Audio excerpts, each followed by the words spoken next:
Play Agora Entrevista de hoje recebe, mesmo que de longe, o deputado federal pelo Podemos, José Medeiros, que fala com a gente direto de Brasília. Vamos falar sobre a atuação durante a pandemia no Congresso e também sobre outros assuntos que chamam a atenção no cenário nacional. Obrigada, deputado, por ter aceito o nosso convite. E eu começo essa entrevista introduzindo um assunto que foi muito polêmico essa semana. Depois das manifestações, dos atos antifascistas pela democracia nas cidades brasileiras, o senhor, em sua conta do Twitter, disse que denunciaria um famoso youtuber, Felipe Neto, sob a acusação de incitação de atos violentos. O senhor realmente fez essa denúncia? Mais pessoas foram denunciadas? E sob o que o senhor alega essa denúncia? Olá, boa tarde.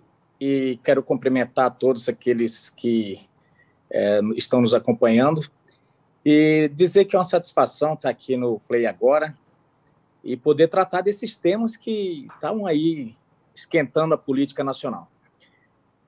Eu acho o debate na política totalmente salutar, o debate de ideias, eles são necessários, principalmente quando os pensamentos são diferentes. Já existe o pensador que dizia que toda unanimidade ela é burra e é preciso para que as coisas evoluam que as ideias possam ser... elas nem possam divergir, né? Que nem sempre as coisas sejam na mesma toada, né? Entretanto, as agressões, quer sejam verbais, quer sejam físicas, elas não podem ser toleradas. Naquelas outras manifestações, nós vimos isso também. Nós vimos a morte do jornalista Santiago, nós vimos aquelas agressões lá em Goiânia, nós vimos aquela agressão lá no Paraná, lá em São Paulo, e nós não podemos deixar que isso ocorra novamente. Caso agora, nós tivemos o caso do Boulos, nós tivemos o caso da Sâmia, do Glauber, e desse rapaz que muito mais grave, porque ele é um influencer que trabalha com as crianças, com as nossas crianças. A gente tem que ter muito cuidado. Ele está trabalhando com o público adolescente para baixo ali, né? E, de repente, quer trabalhar com temas que, migrando de público, o que se escreve é que ele contratou uma agência para ter esse novo nicho e entra com temas mais polêmicos. Agora, ele não precisa sair já incitando a violência, como foi a fala dele, né? E outra, se eu divirjo de você, eu não preciso te rotular de fascista. Então, se ele diverge de mim, ele não precisa me chamar de fascista. E agora criam como se fosse os fascistas e o antifascista. Ora, todo mundo sabe que nós não temos fascismo no Brasil. Então, querem fazer assim, olha, vamos criar a corrente dos fascistas e dos antifascistas. Isso é muito ruim para o debate nacional. Então, foi isso que eu falei. Chamar os outros de fascista é uma injúria, sim, e entrei na justiça com a representação para que eles possam responder por isso, porque nós precisamos ter um debate com mais, eu diria, com um debate de um nível melhor. Deputado, como que o senhor classificaria a atuação hoje do governo federal, o senhor que é um forte defensor de Jair Bolsonaro, agora no combate à pandemia? E há algum ponto em que o senhor discorda, em que o senhor critica a atuação? Olha, eu tenho dito que se tem um dos entes da federação que até agora teve uma atuação do meu ponto de vista, elogiável, foi o governo federal. E digo isso porque, já no Carnaval, o governo já tinha avisado os estados e municípios, olha, tem uma pandemia, olha, tem um estado de calamidade pública, olha, está vindo uma coisa muito forte por aí. E o governo começou já a se preocupar com a situação. e logo em seguida começou a alocar recursos. E enquanto os governadores, boa parte deles, davam entrevistas, o governo federal mandava recursos, e tem mandado os recursos.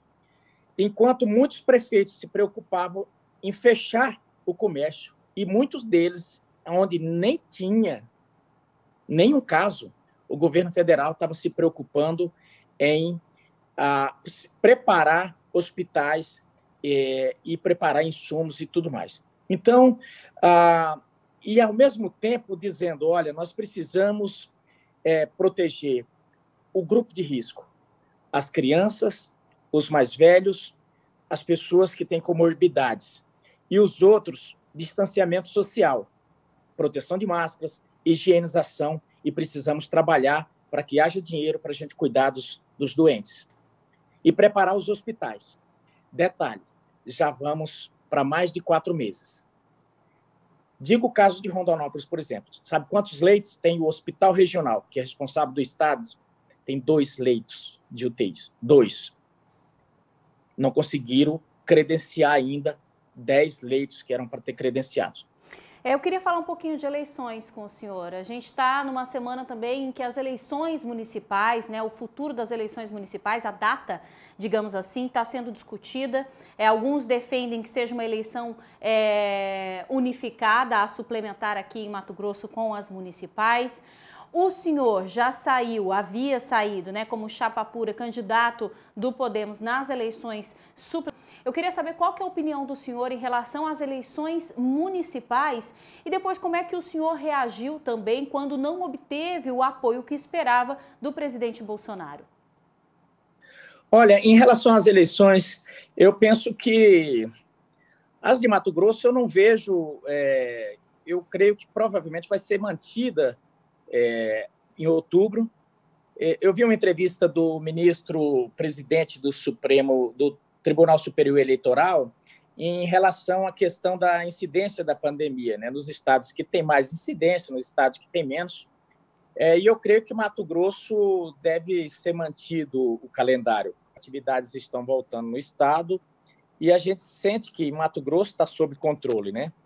Então, não vejo por que, tendo todos os cuidados, o Mato Grosso tenha que adiar as eleições. Eu não vejo necessidade.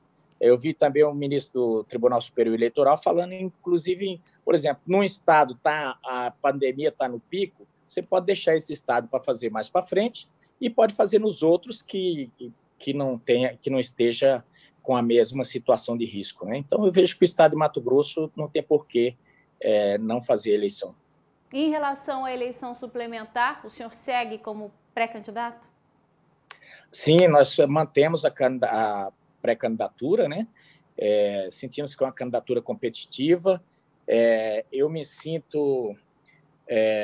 eu sei que essa questão dos apoios, eu vejo que esse governo precisa de parlamentares que possam defender esse projeto, porque quando muita gente diz, olha, Medeiros, como é que vai ser o seu comportamento? Eu falei, olha, meu comportamento desde o primeiro turno foi de apoio ao Brasil. O Brasil precisa desse projeto, de um apoio, que nem o presidente disse naquele vídeo que foi vazado.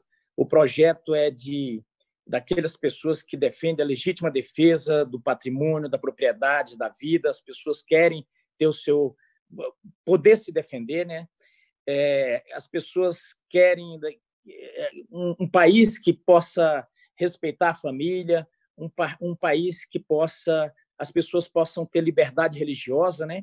Então, aquele trinômio que o presidente falou ali, Deus, família, que as pessoas possam comprar seu armamento, aquelas que queiram, aquelas que não queiram também ter essa liberdade. E foi esse projeto que eu defendi, né? Então, o que me pergunta é o seguinte, você vai defender isso lá? Lógico, defendi, estou defendendo, e o importante é se Medeiros eleito vai estar defendendo isso lá.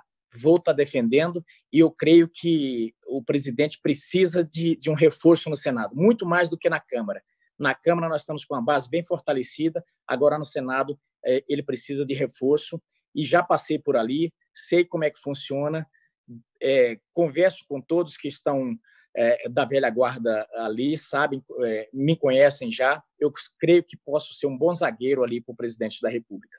Deputado, uma última pergunta. O senhor ainda pretende tentar convencer Jair Bolsonaro a apoiá-lo integralmente? Eu não tenho dúvida que o presidente vê com muito carinho essa candidatura, né? Eu não tenho dúvida que ele não tem rejeição nenhuma a essa candidatura, tanto faz essa candidatura ser vencedora como a outra ser vencedora. Para ele, com certeza, ele veria com o mesmo carinho, porque é uma candidatura que vai trazer, a minha candidatura sendo vencedora, para ele vai ser um ganho extraordinário, não tenho dúvida disso. Obrigada pela presença. Eu que agradeço. Até mais.